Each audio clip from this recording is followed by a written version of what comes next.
అందరికీ హాయ్. ఈరోజు మా ఇంట్లో స్పెషల్ వచ్చేసి చేపల పులుసు విత్ రాగి సంగటి. ఇప్పుడు ఒక 2 ఆనియన్స్ తీసుకోండి. వాటిని మంచిగా పొయ్యి మీద కాల్చుకోండి. తర్వాత దాని మీద పొట్టు తీసేసి మంచిగా కట్ చేసుకొని గ్రైండర్ జార్లో వేసుకోండి.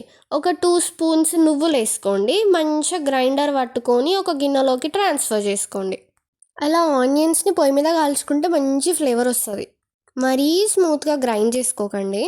ఇప్పుడు అదే గిన్నెలో ఒక స్పూన్ అల్లం వెల్లుల్లి పేస్ట్, ఒక స్పూన్ సాల్ట్, ఒక 2 స్పూన్స్ పచ్చిధనియాల పొడి, ఒక 3 స్పూన్స్ కారం, ఒక హాఫ్ స్పూన్ పసుపు, ఒక టేబుల్ స్పూన్ ఆయిల్ ఇవన్నీ వేసుకొని మంచిగా కలిపేసుకోండి. ఇది దేనికి అంటే ఫిష్ మ్యారినేషన్ ప్రాసెస్కి. ఇప్పుడు ఫిష్ని మంచిగా క్లీన్ చేసుకోవాలి. మేము తీసుకున్న ఫిష్ బొమ్మె చేప, ఇందులో ముళ్ళు ఎక్కువ ఉండవు, టేస్ట్ బాగుంటుంది. 1.5 kg తీసుకున్నాము. క్రిస్టల్ సాల్ట్ ఉంటుంది కదా, అది వేసుకొని మంచిగా బండకేసి రాక్కోవాలి, మంచిగా క్లీన్ చేసుకోవాలి. అలా బండ మీద ఉప్పు వేసి రాకితే నీచు వాసన రాదనమాట. ఉప్పు అంతా పోయేలాగా ఫిల్టర్ వాటర్తో మంచిగా గడుక్కొని వాటర్ అంతా స్క్వీజ్ అవుట్ చేసేసి మనం ప్రిపేర్ చేసుకున్న పేస్ట్ ఉంది కదా, అది వేసుకొని మంచిగా మసాజ్ చేస్తూ కలపండి. తర్వాత ఒక 1/2 అవర్కి పక్కకు పెట్టేసేయండి మ్యారినేషన్కి. ఇప్పుడు మంచి ఒక వెడల్పాటి గిన్నె తీసుకోండి. 1.5 పావు ఆయిల్ వేసుకొని పోపు దినుసులు వేసుకోండి. పోపు దినుసులు చిట్పట్ అన్న తర్వాత స్ప్రింగ్ ఆనియన్స్, మెంతాకు, పచ్చిమిర్చి, ఆనియన్ ఇవన్నీ వేసుకొని మంచిగా గోలించుకోండి. పోపులోనే ఒక 1/2 స్పూన్ ఉప్పు వేసుకోండి. ఉప్పు వేసుకుంటే ఆనియన్స్ అనేది మాడదు, మంచిగా గోలుతాయి అన్నమాట. పోపు అనేది మంచిగా గోలాక పావు టీ స్పూన్ పసుపు, ఒక టీ స్పూన్ అల్లం వెల్లుల్లి పేస్ట్ వేసుకొని మంచిగా పచ్చివాసన పోయే వరకు మంచిగా గోలించుకోండి.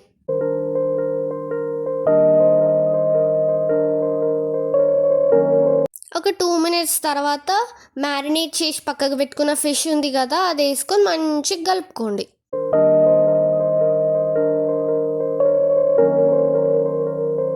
మంచిగా కలుపుకున్నాక మూత పెట్టి ఒక 10 minutes పక్కకు పెట్టేసేయండి. ఇప్పుడు ఒక నిమ్మకాయ సైజ్ అంత చింతపండుని నానబెట్టి పక్కకు పెట్టుకోండి. 10 minutes తర్వాత మూత తీసి చూస్తే మంచి ఫిష్ అనేది కుక్ అయిపోయి ఉంటుంది. బాగా కలపకండి, లేకపోతే పీసెస్ అనేది తుల్లు అయిపోతాయి. ఇప్పుడు నానబెట్టి పక్కకు పెట్టుకున్న చింతపండుని రసం తీసి పక్కకు పెట్టుకోండి. ఆ రసాన్ని ఫిష్లో పోసేసేయండి. మీకు పులుపుకి తగ్గంత పోయండి. నేనైతే కొంచెం పక్కకు పెట్టాను. లైట్గా అలా పైన కలుపుకొని మీకు సూప్ కన్సిస్టెన్సీకి తగినంత వాటర్ పోసుకొని మంచిగా ఇలా ఊపుకోండి. కలిపితే ఏమవుతుందంటే ముక్కలన్నీ తుల్లు అయిపోతాయి. ఇప్పుడు మూత పెట్టి ఒక 10 minutes అలా ఉడికించుకోండి. చెప్పడం మర్చిపోయాను, ఈ ప్రాసెస్ అంతా మీడియం ఫ్లేమ్లో చేసుకోండి. ఆఫ్టర్ 10 minutes మూత తీసి ఇలా మళ్ళీ ఒకసారి మంచిగా ఊపుకొని మసాలాలు వేసేయండి.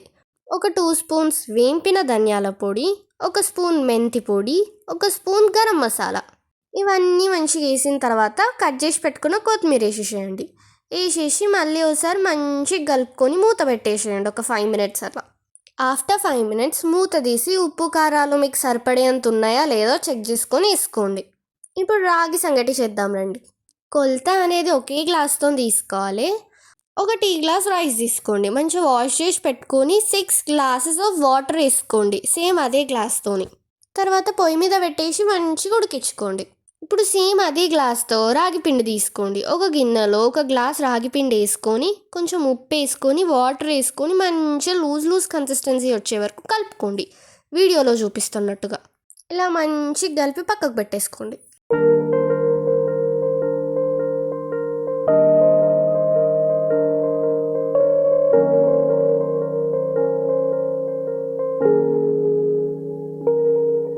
ఇప్పుడు అన్నం చూడండి. అన్నం మంచిగా ఇలా ఉడికిపోయాక మనం కలిపి పక్కకు పెట్టుకున్న రాగి జ్యూస్ ఉంది చూడండి, అది పోసుకోండి.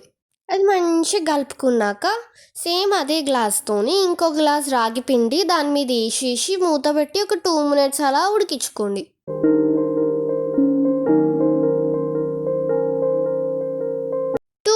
తర్వాత మూత తీసి ఒక స్పూన్ ఆయిల్ వేసుకొని మళ్ళీ మూత పెట్టేసి ఒక 10 minutes అలా ఉడికించుకోండి. 10 minutes తర్వాత మూత తీసి చూస్తే అది మంచిగా కుక్ అయిపోయి ఉంటుంది. ఒకసారి మంచిగా కలుపుకొని ఫ్యాన్ కింద పెట్టుకొని చల్లార్పుకోండి. పూర్తిగా చల్లారనివ్వకండి, నార్మల్గా చల్లారితే చాలు. వేడిగా తింటేనే బాగుంటుంది కదా.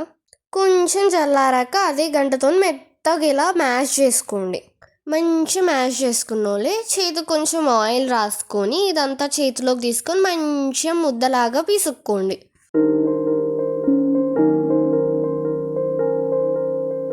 రాగి ముద్ద సాఫ్ట్గా రావాలంటే ఒక గిన్నెలో వేసుకొని ఇలా ఇలా ఇలా ఇలా రుబ్బితే అదే మంచిగా సాఫ్ట్గా అయిపోద్ది. మా మమ్మీ మంచిగా ఒక అరిటాకు వేసి దాని మీద రాగి ముద్ద వేసి చేపల కూర వేసింది.